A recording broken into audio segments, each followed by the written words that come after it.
செல்லலாம். மதுரை அண்ணா நகர் பகுதியில் ஊழியம் செய்து வருவதான அருமையான ஊழியர் தாமஸ் தங்கதுரை அவர்கள் ஜெபித்து தேவனுடைய ஆலோசனை கொடுக்கும்படி அன்படுத்துகிறேன். கூடி வந்திருக்கிற பரிசுத்தவான்கள் யாவரையும் கர்த்தராகிய இயேசு கிறிஸ்துவின் நாமத்தினாலே வாழ்த்துகின்றேன். பிதாவாகிய தேவன் தாமே கிருபையாய் இந்த நாட்களை நமக்கு கூட்டி கொடுத்து இந்த 2025 ஆண்டின் இந்த பிப்ரவரி மாதத்தின் முதல் வாரத்தில உங்கள் யாவரையும் இதன் வழியாய் சந்திக்க தேவன் அனுப்புறம் பாராட்டியிருக்கிறார். நாம் ஜெபித்து தேவ செய்திக்குள்ளாய் நாம் கடந்து செல்வோம். எங்களை நேசித்து வாழ்த்துகிற சர்வ வல்லமையுள்ள பிதாவே, உம்முடைய கிருபையினாலும் இறக்கத்தினாலும் முடிசூட்டி நீர் ஆசீர்வதித்து கொடுத்த இந்த வாரத்தின் முதல் நாளின் இந்த காலை வேளையில உண்மை ஆவியோடு தொழுது கொள்ளும்படி கடந்து வந்த இந்த நேரத்திலும் உம்முடைய வார்த்தைகளுக்காக எங்கள் மனதை ஒருமுகப்படுத்தி காத்திருக்கிறோம். பிதாவே, எங்கள் இருதயங்களையும் சிந்தைகளையும் ஆராய்ந்து அறிந்த அன்பின் பிதாவே, இந்த நேரத்திலும் உம்முடைய சித்தத்தை நிறைவேற்ற எங்களை தகுதிப்படுத்திக் கொள்ளும் வண்ணமாக உம்முடைய வார்த்தைகளுக்காக காத்திருக்கிறோம். அடிமையை மறைத்து உம்முடைய வார்த்தைகளின் மூலம் எங்களோடு பேசி உம்முடைய வார்த்தையின் மகத்துவங்களை கண்டு உணர எங்கள் மனக்கண்களை திறந்து பள்ளி இந்த நேரத்தை முற்றிலும் எங்களுக்கு பிரயோஜனமாக ஆசீர்வாதமாக்கி பெற வேண்டுமாய் பேச்சு. இதில் இணைந்திருக்கிற உங்களுடைய பரிசுத்தவான்கள் ஒவ்வொருவரையும் கருத்துல அன்புள்ள பிதாவே, உங்களுடைய வார்த்தைகளை போதிக்கிறவர்களாய் கேட்கிறவர்களாய் மாத்திரமல்லாமல்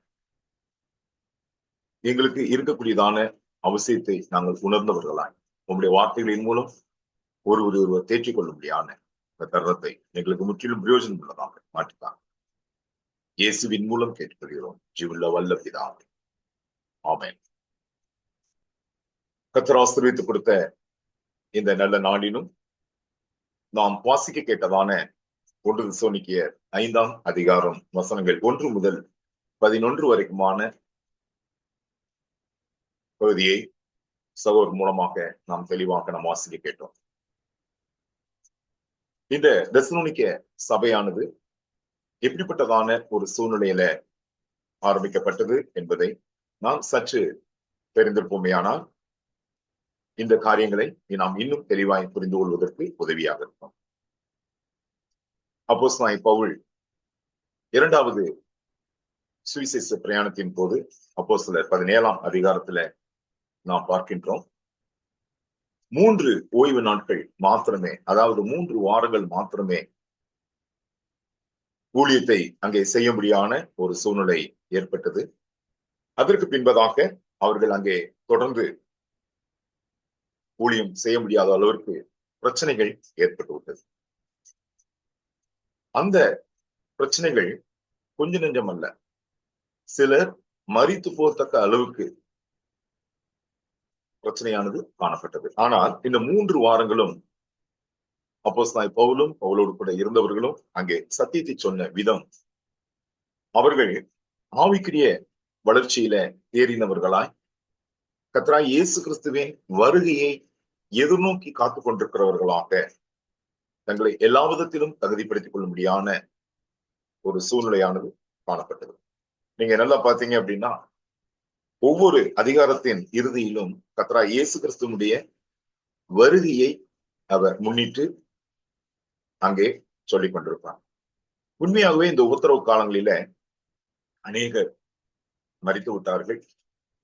அப்பதான் 1 தெசலோனிக்கேயர் 4ஆம் அதிகாரம் 13வது வசனத்தில் அவர் சொல்லுகிறார், நித்திரையடைந்தவர்களான நிமித்தம் நம்பிக்கையற்றவர்களான மற்றவர்களை போல துக்கித்து அறிவில்லாதற்கு எனக்கு மனதில்லை என்று சொல்லி, இயேசு கிறிஸ்து வரும்பொழுது கிறிஸ்துவுக்குள் மரித்தவர்கள் முதலாவது எழுந்திருப்பார்கள், இப்படிப்பட்ட வார்த்தைகளினாலே நீங்கள் ஒருவர் தேற்றிக் கொள்ளுங்கள் என்று சொல்லி அதை தொடர்ச்சியாக அவர் அங்கே வருகின்ற வேளையில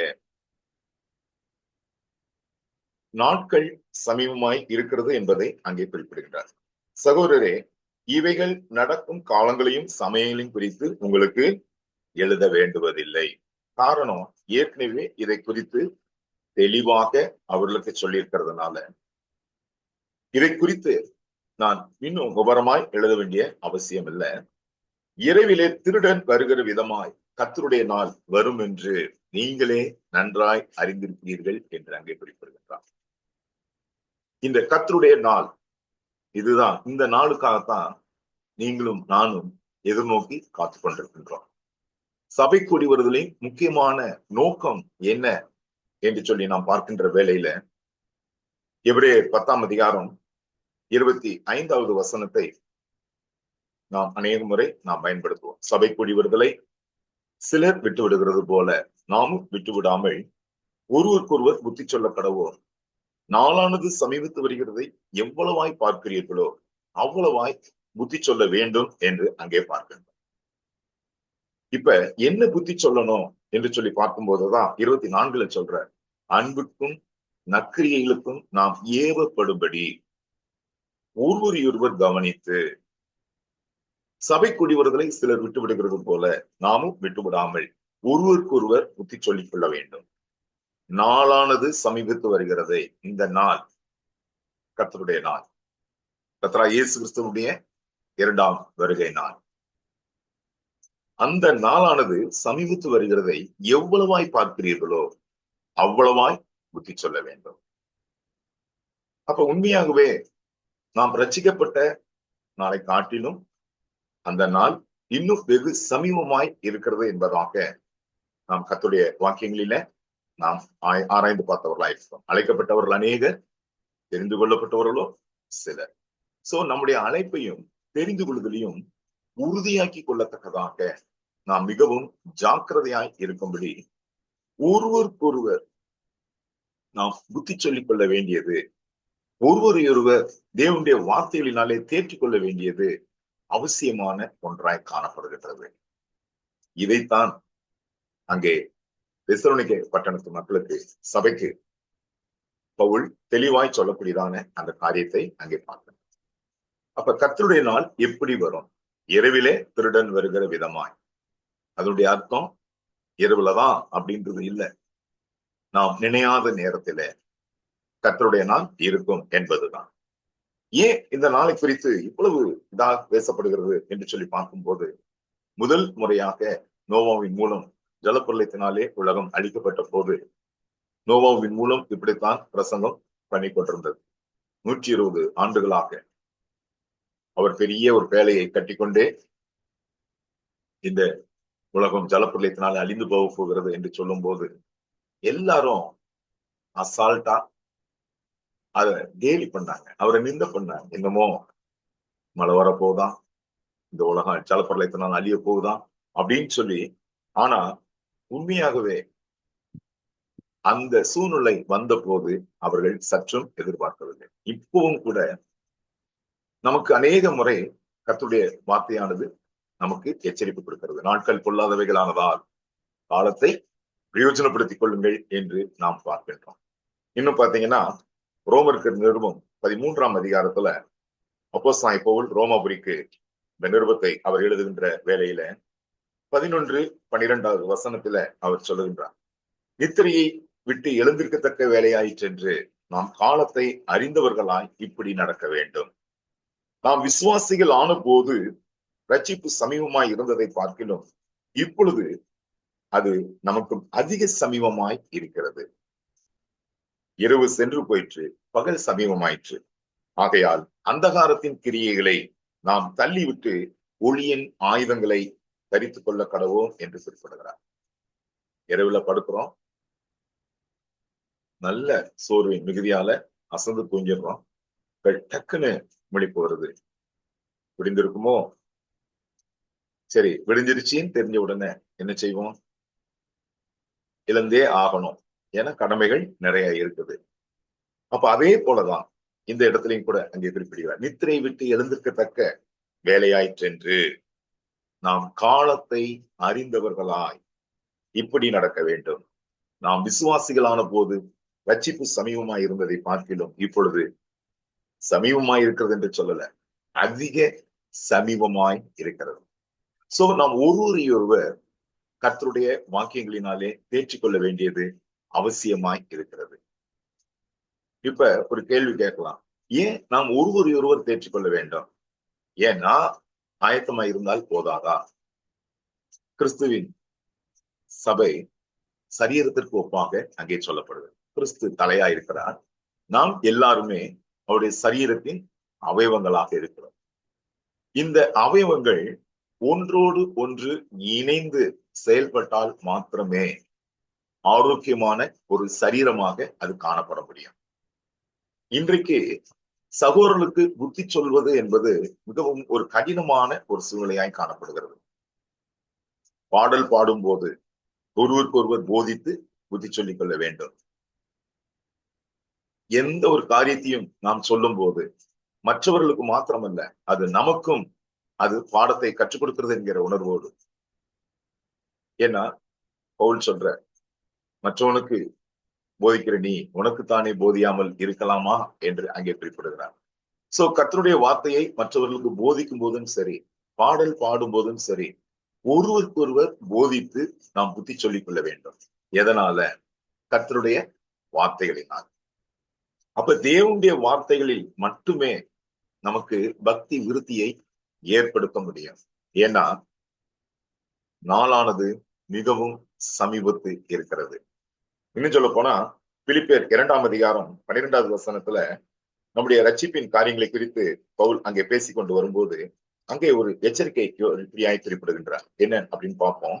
பிலிப்பியர் 2ஆம் அதிகாரம் 12வது வசனத்துல, எனக்கு பிரியமானவர்களே, நீங்கள் எப்பொழுதும் கீழ்ப்படுகிறபடியே நான் உங்களுக்கு சமீபமா இருக்கும் பொழுது மாத்திரமல்ல, நான் தூரமா இருக்கிற இப்பொழுதும் அதிக பயத்தோடும் நடுக்கத்தோடும் உங்கள் ரட்சிப்பு நிறைவேற பிரயாசப்படுங்கள். அப்ப இந்த ஆத்தும ரட்சிப்பு நிறைவேற நாம் நம்மை ஆயத்தப்படுத்திக் கொள்ள வேண்டியது அவசியமா இருக்கிறது. இன்னும் கர்த்தருடைய நாள் வருவதற்கு தாமதமா இருப்பதற்கான காரணம் என்ன? நான் சிறு பிள்ளையா இருக்கக்கூடியதான காலத்துல இருந்து அங்க ஒரு வாசகம், இயேசு சீக்கிரம் வருகிறார், இயேசு சீக்கிரம் வருகிறார். காலங்கள் ஓடிக்கொண்டே இருக்கிறது. 2000 உலகம் அழிஞ்சிடும் அப்படின்னு சொல்லி ரொம்ப ஆவலோட எதிர்நோக்கி காத்துட்டு இருந்தாங்க. 2000 கடந்து 25 ஆண்டுகள் கடந்து போய்விட்டது. இன்னும் ஆண்டவருடைய வருகை இல்லை. எந்த நேரத்துல இருக்கும் என்பதை நாம் அறியோம். ஆனா 2 பேதுரு 3ஆம் அதிகாரம் 9வது வசனத்துல அவருடைய வருகைக்கான காரணம் தாமதம் ஏன் அப்படின்னு சொல்றாரு பாருங்க. தாமதிக்கிறார் என்று சிலர் எண்ணுகிறபடி கர்த்தர் தமது வாக்குத்தத்தத்தை குறித்து தாமதமாயிராமல் ஒருவரும் கெட்டு போகாமல் எல்லாரும் மனம் திரும்ப வேண்டும் என்று விரும்பி நம்மேல் நீடிய பொறுமையுள்ளவராயிருக்கிறார். கர்த்தருடைய நாள் இரவிலே திருடன் வருகிற விதமாய் வரும். அப்பொழுது வானங்கள் மடமடவென்று அகன்று போ, பூதங்கள் வெந்து உருகி போ, பூமியும் அதில் உள்ள கிரியைகளும் எரிந்து அழிந்து போ. இப்படி இவைகள் எல்லாம் அழிந்து போகிறதா இருக்கிறபடியால் நீங்கள் எப்படிப்பட்ட பரிசுத்த நடக்கையும் தேவ பக்தியும் உள்ளவர்களாய் இருக்க வேண்டும். எப்படிப்பட்ட பரிசுத்த நடக்கையும் தேவ பக்தி உள்ளவர்களாய் நாம் இருக்க வேண்டும். ஏன்னா உங்களையும் என்னையும் நியாயந்திருக்கிறவர் பட்சபாதம் இல்லாமல் அவனவன் கிரியைகளின்படி நியாயந்திருக்கிறவரை நாம் பிதாவாக தொழுது கொண்டு வருகிறபடியால் இங்கே பரதேசிகளாய் சஞ்சரிக்கும் அளவும் பயத்துடனே நடந்து கொள்ள வேண்டும். அப்ப தெளிவா குறிப்பிடுகிறார், ஒருவரும் கெட்டு போகாமல் எல்லாரும் மனம் திரும்ப வேண்டும் என்று நம்மே நீடிய பொறுமையுள்ளவராயிருக்கிறார். உலகத்தாருக்காக நம்முடைய ஒரே பேரான குமாரனை ஒப்பு கொடுத்து அவர் அன்பு கூர்ந்து விட்டார். கொடுத்துட்டு அவர் சொல்லிட்டார், எவன் விசுவாசிக்கிறானோ அவன் கெட்டு போகாமல் நித்திய ஜீவனை அடையும்படிக்கு அவரை தந்திரல இவ்வளவாய் உலகத்தில் அன்பு கூர்ந்தார். ஆனா இப்ப வருகை தாமதமாயிருப்பதற்கான காரணம், இன்னும் உலகம் ரட்சிக்கப்படணும், உலகம் முழுவதும் சுவிசேஷம் அறிவிக்கப்படணும் அப்படின்ற நோக்கம் அல்ல.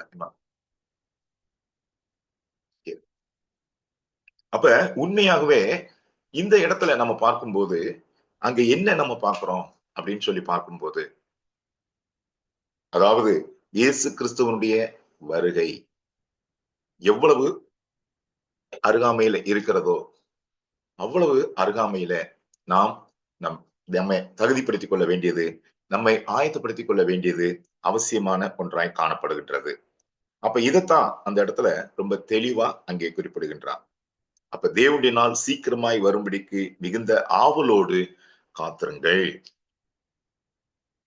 அப்ப உண்மையாகவே தேவனுடைய நாள் வரும்படிக்கு நாம் மிகுந்த ஆவலோடு காத்திருக்க வேண்டும். அப்ப எப்படி வரும்? இதைத்தான் அங்கே கொண்டு சோனிக்கிறல அவர் அங்கே சொல்லிக் கொண்டு வருகிறார். கர்த்தருடைய நாள் இரவிலே திருடன் வருகிற விதமாய் வரும், ஆனாலும் சமாதானமும் சௌக்கியமும் உண்டென்று அவர்கள் சொல்லும் போது, துன்மார்க்கர்கள், தேவனுடைய வார்த்தைக்கு கீழ்ப்படியாதவர்கள், இன்னும் வரும்னு சொல்லிட்டு இருக்கிறீங்க, எங்க வந்திருக்கு அப்படின்னு சொல்லக்கூடியதான மக்களுக்கு சமாதானமும் சௌக்கியமும் உண்டென்று அவர்கள் சொல்லும் போது, கர்ப்பவதியானலுக்கு வேதனை வருகிறது போல அழிவு சடுதியாய் அவர்கள் மேல் வரும், அவர்கள் தப்பி போவதில்லை. விஞ்ஞான யுகம் எவ்வளவு முன்னேறி இருந்தாலும் குழந்தை எப்ப பிறக்கும் அப்படின்றத ஸ்கேன் பண்ணி நாட்கள் குறித்தாலும், கர்ப்பவதியானவர்களுக்கு வேதனை எப்ப வரும் என்பதை இந்த நாள் வரைக்கும் யாரும் அதை கணிக்க முடியல. எந்த நேரமே வேணாலும் வரலாம். 2 நாள்ல வரும்னுவாங்க, அரை மணி நேரத்துல வந்துரும்.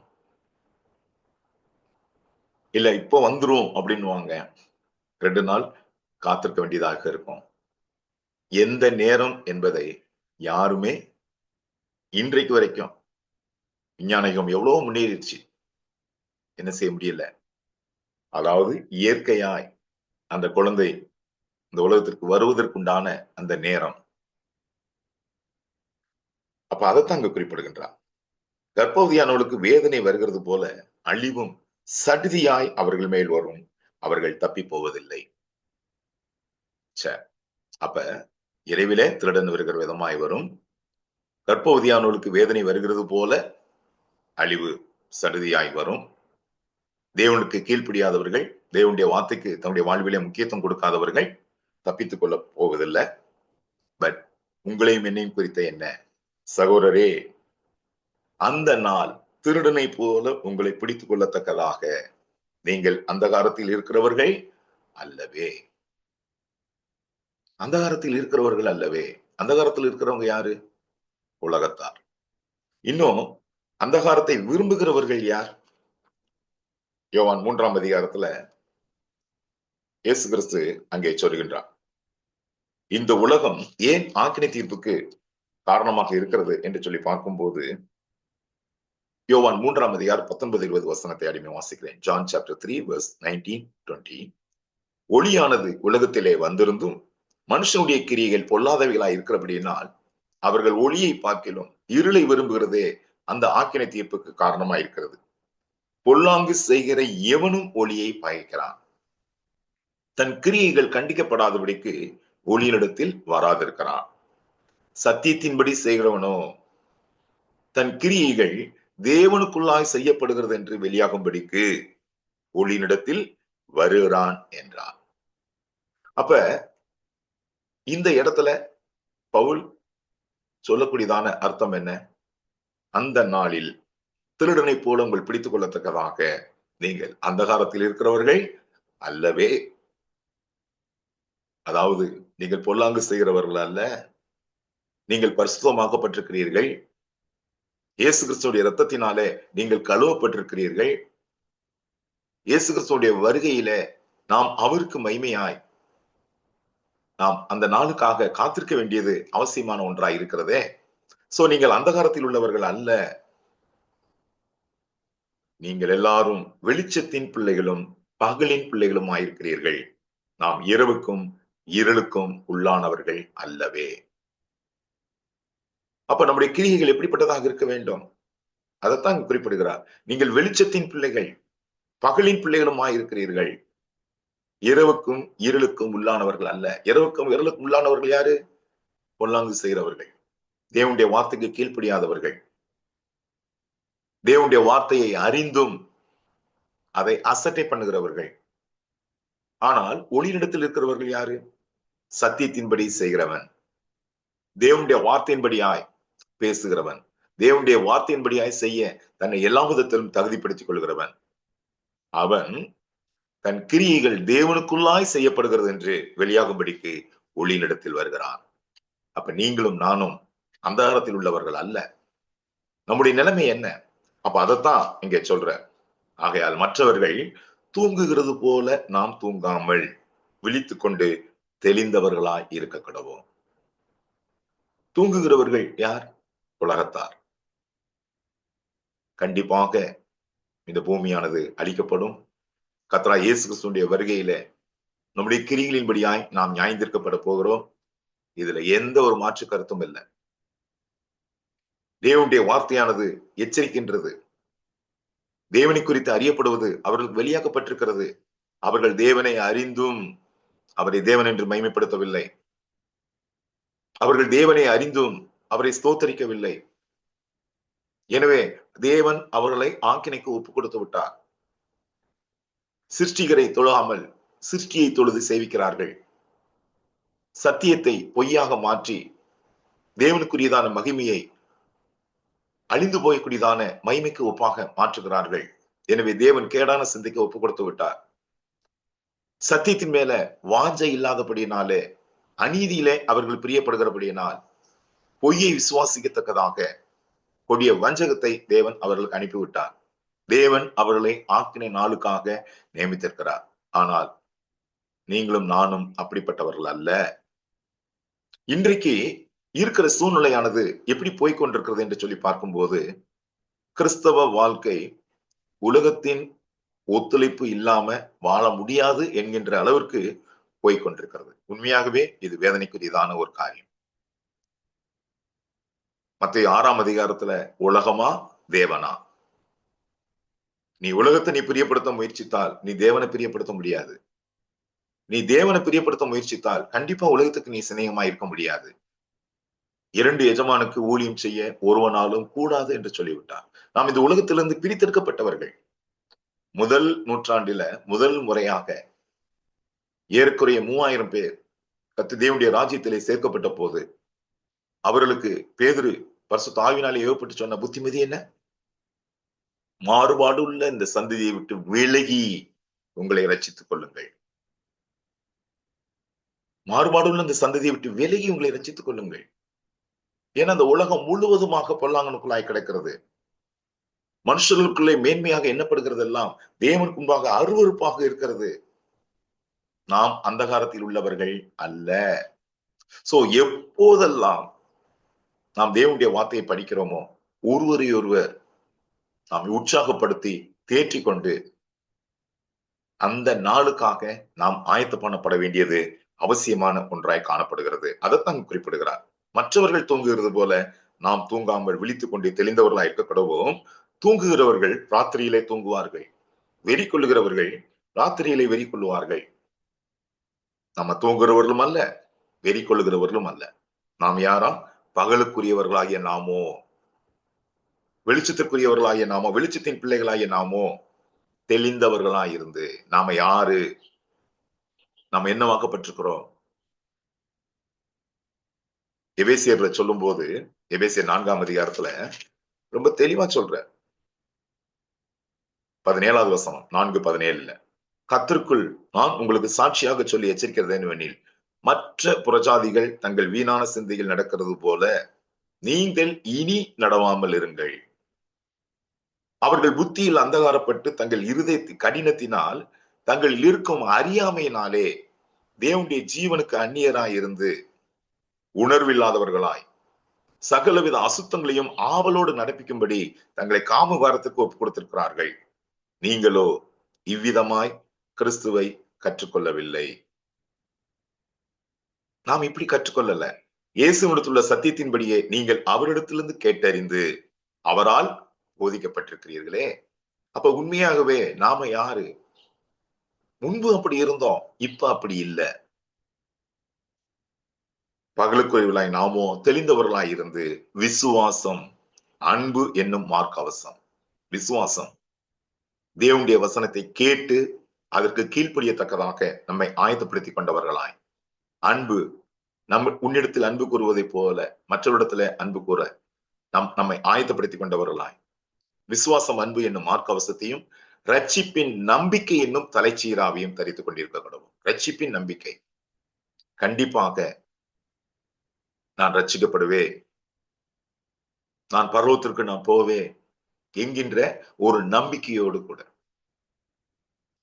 1 கொரிந்தியர் 9ஆம் அதிகாரத்துல பவுல் அங்கே சொல்றார் 9ஆம் அதிகாரம் 24வது வசனத்துல, பந்தய சாலையில் ஓடுகிறவர்கள் எல்லாரும் ஓடுவார்கள், ஆகிலும் ஒருவனே பந்தயத்தை பெறுவான் என்று அறியீர்களா? நீங்கள் பெற்றுக்கொள்ளத்தக்கதாக ஓடுங்கள்.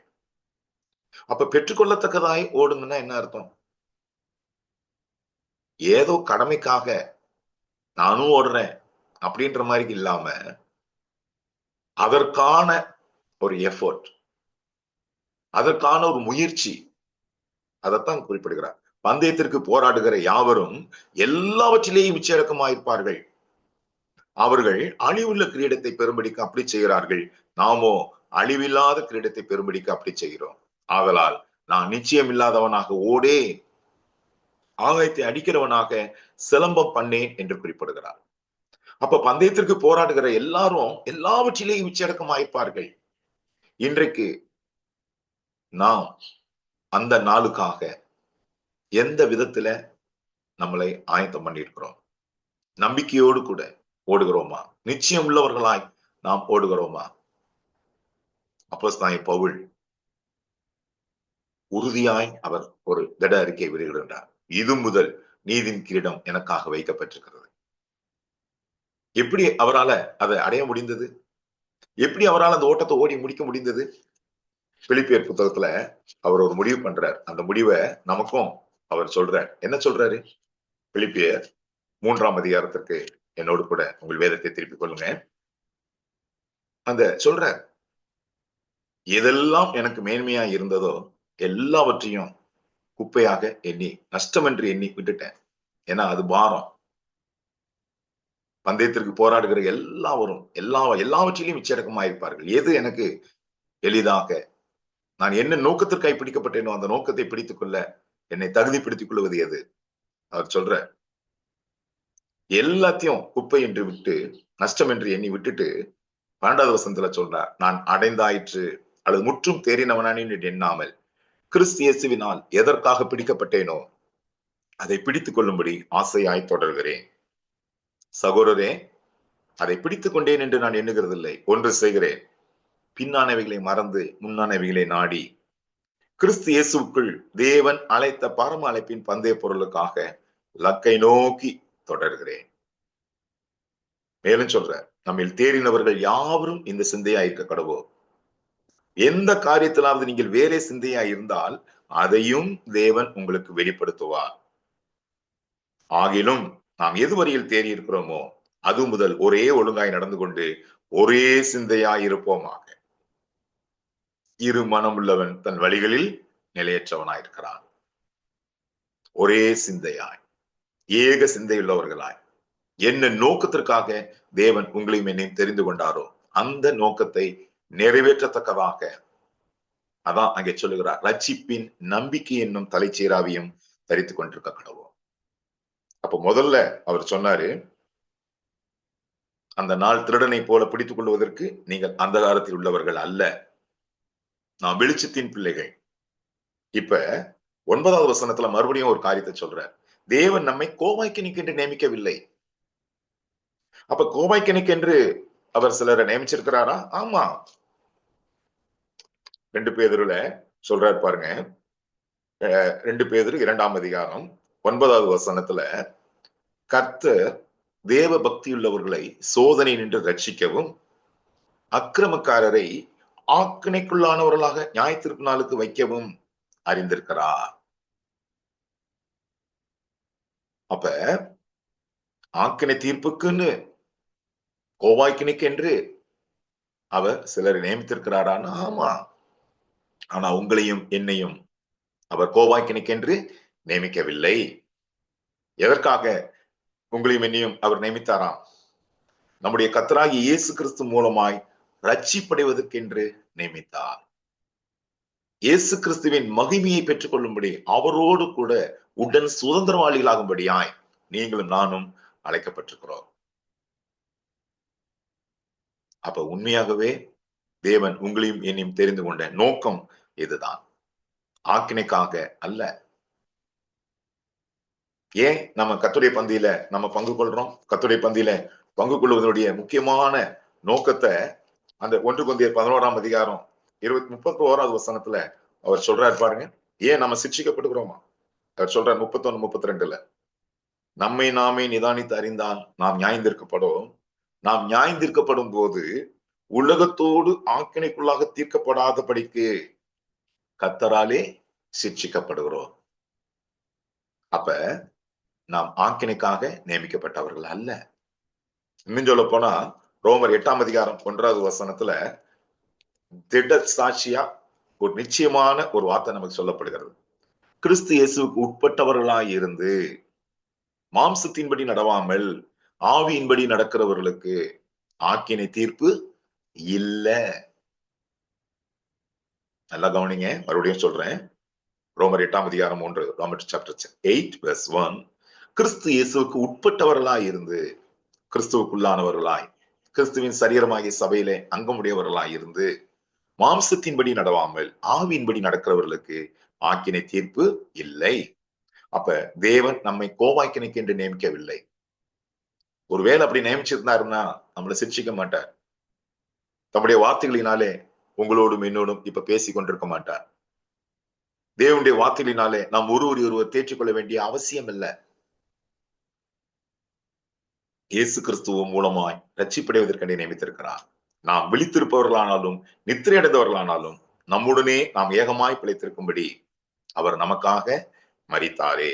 ஆகையால் சொல்றார், நீங்கள் செய்து வருகிறபடியே ஒருவரையொருவர் தேற்றி ஒருவருக்கொருவர் பக்தி விருத்தி உண்டாகும்படி செய்யுங்கள். ஒருவரையொருவர் தேற்றி. இன்றைக்கு கர்த்தருடைய வார்த்தையினாலே புத்திச்சா அதெல்லாம் எங்களுக்கு தெரியும். உங்களுக்கு தெரிஞ்ச வசனத்தை காட்டிலும் எங்களுக்கு நிறையவே தெரியும். எங்களுக்கெல்லாம் நீங்க சொல்ல வேண்டிய அவசியமே இல்லை. உண்மையாகவே அப்படி ஒரு மனநிலை வரும்போது வேத வாக்கியம் உங்களுக்கும் எனக்கும் என்ன சொல்லுகிறது தெரியுமா? 1 கொரிந்தியர் 8 வசனத்துல ஒருவன் தான் ஏதேனும் ஒன்றை அறிந்தவன் என்று எண்ணினால் அவன் ஒன்றையும் அறிய வேண்டிய பிரகாரமாக அறியவில்லை என்று அங்கே சொல்லுகிறது. எல்லாமே நம்ம தெரிஞ்சிருக்கிறோமா அப்படின்னா இல்ல. இன்றைக்கு உலக கல்வியை சொல்றான், கற்றது கையளவு கல்லாதது உலக அளவுன்னு. ஆனா வேதத்தை பொறுத்த மட்டில கற்றது கையளவு அப்படின்னு சொல்றதுக்கே இல்ல. இன்னும் நாம் கற்றுக்கொண்டுதான் இருக்கிறோம். ஏன்னா அவருடைய வார்த்தையின் மகத்துவம் அந்த அளவிற்கு. அதான் சங்கீதக்காரன் சொல்லுகின்றான், நம்முடைய வேதத்தின் அதிசயங்களை நான் பார்க்கும்படிக்கு என் கண்களை திறந்தரலாம். 40 ஆண்டு காலமாக எத்தனையோ வருடங்களாக கர்த்தருடைய வாக்கியங்களை நம்ம படித்து ஆராய்ந்து பார்த்து கொண்டிருந்தாலும் ஒரு நாளும் அப்பாடா இதை படிச்சிட்டோமே அப்படின்னு சொல்லி திகைத்து போனதே கிடையாது. ஒவ்வொரு முறையும் படிக்க படிக்க படிக்க படிக்க ஆர்வத்தை தூண்டக்கூடிய அளவுல அது காணப்படுகிறது. அதுதான் கர்த்தருடைய வார்த்தை. தேவனுடைய வார்த்தைகள் நமக்கு ஞானத்தையும் புத்தியையும் தரக்கூடிய ஒன்றாய் காணப்படுகிறது. அது மாத்திரமல்ல, நம்மை பரலோக ராஜ்யத்திற்கு நம்ம எல்லா விதத்திலும் தகுதிப்படுத்தும் வண்ணமாக அது நம்மை ஆயத்தப்படுத்துகிறது.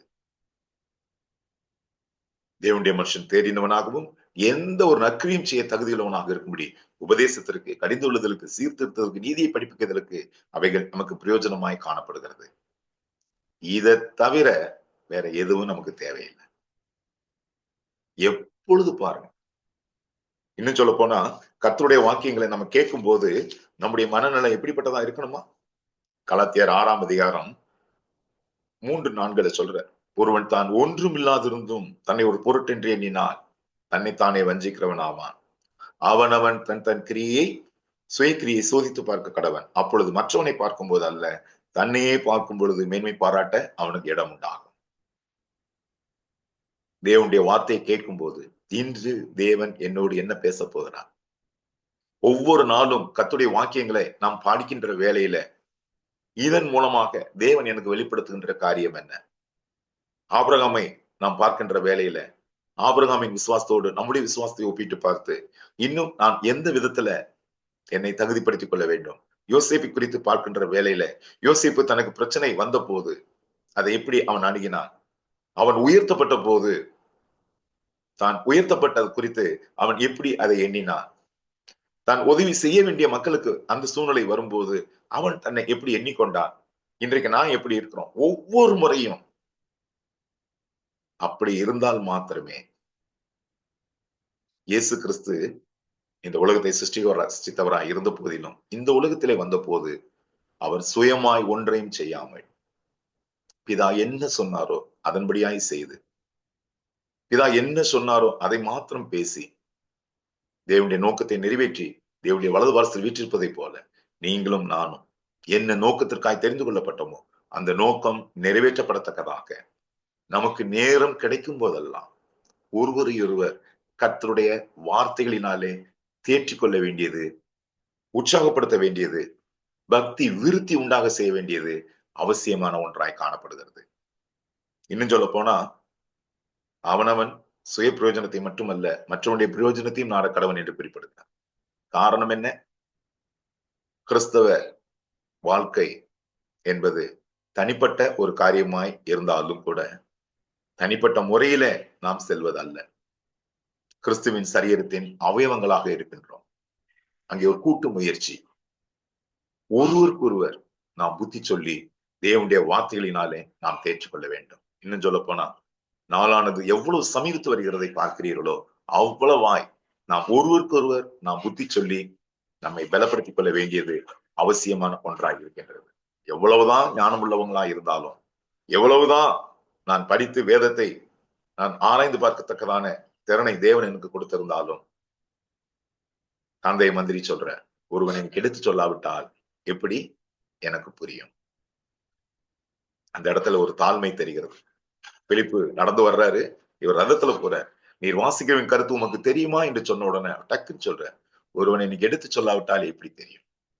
அப்ப மத்தவங்க கேட்கிறாங்க, கேட்கல. பட் ஒருவர் தேவனுடைய வார்த்தைகளினாலே நாம் தேற்றி புத்தி சொல்லி உற்சாகப்படுத்த வேண்டியது நம்முடைய கடமையாய் இருக்கிறது. நான் மட்டும் போகும்போது என்னுடைய கடமையை நான் முழுமையாய் நிறைவேற்றினவனாய் கடந்து செல்ல முடியாது. என்னை போல நான் மற்றவனை நேசிக்க வேண்டும். இதைத்தான் இன்றைய வேதத்திலே அங்கே சொல்லுகின்றார். நீங்கள் செய்து வருகிறபடியே ஒருவர் தேற்றி ஒருவருக்கொருவர் பக்தி விருத்தி உண்டாகும்படியாய் செய்யுங்கள். எனவே நமக்கு கிடைக்கும் சமயங்களில் எல்லாம் தேவனுடைய வார்த்தைகளினாலே ஒருவர் தேற்றி புத்தி சொல்லி தேவன் நமக்கு கொடுத்திருக்கிற அந்த பெரிதான ரட்சிப்பை பெற்றுக்கொள்ள நம்மை பலப்படுத்திக் கொள்வோம். நாமும் சரியான முறையில நடப்போம். மற்றவர்களும் நடப்பதற்கு நம்மாலான பங்கை நாம் செய்ய வேண்டியது தேவனுடைய கடமையாக இருக்கிறது. வேதத்திலே சொல்லப்படுகிறது, சகோதரரே சகலமும் பக்தி விருத்திக்கு ஏதுவாக செய்யப்படக்கூடாது. எனவே எந்த அளவிற்கு நம்முடைய வாழ்க்கை குறித்து நாம் அக்கறையுள்ளவர்களாக இருக்கும், அதே போல மற்றவர்களை குறித்தும் நாம் அக்கறையுள்ளவர்களாய் தேவன் இயேசு கிறிஸ்து நம்முடைய குமாரனை நமக்காய் ஒப்பு கொடுத்தாரு. பிதாவாகி தேவன் தம்முடைய குமாரனை நமக்காய் ஒப்பு கொடுத்தாரு. இயேசு கிறிஸ்து நம்முடைய வெளியேற பெற்ற ஜீவனை நமக்காய் ஒப்பு கொடுத்தாரு என்ற அந்த அன்பின் நிமித்தமாய் நாம் செயல்பட வேண்டியது அவசியமாயிருக்கிறது. இப்படியாய் சிந்தித்து செயல்படுவோம். தேவன் தாமே இந்த சந்தர்ப்பத்தை அறிமுக கொடுத்த சபைக்கும் மற்றும் கர்த்தருடைய பரிசுத்தவான்கள் யாவருக்கும் நன்றி சொல்லி விடைபெறுகிறேன். தேவன் தாமே உங்களை ஆசீர்வதித்து வழிநடத்துவாராக. ஆமென். நாளிலே தேவனுடைய ஆலோசனை கொண்டு வந்த அருமையான ஊழியக்காரர் தேவன் தாமே ஆசீர்வதித்து பலப்படுத்துவாராக. நாம் கர்த்தருடைய பந்திக்குள்ளாக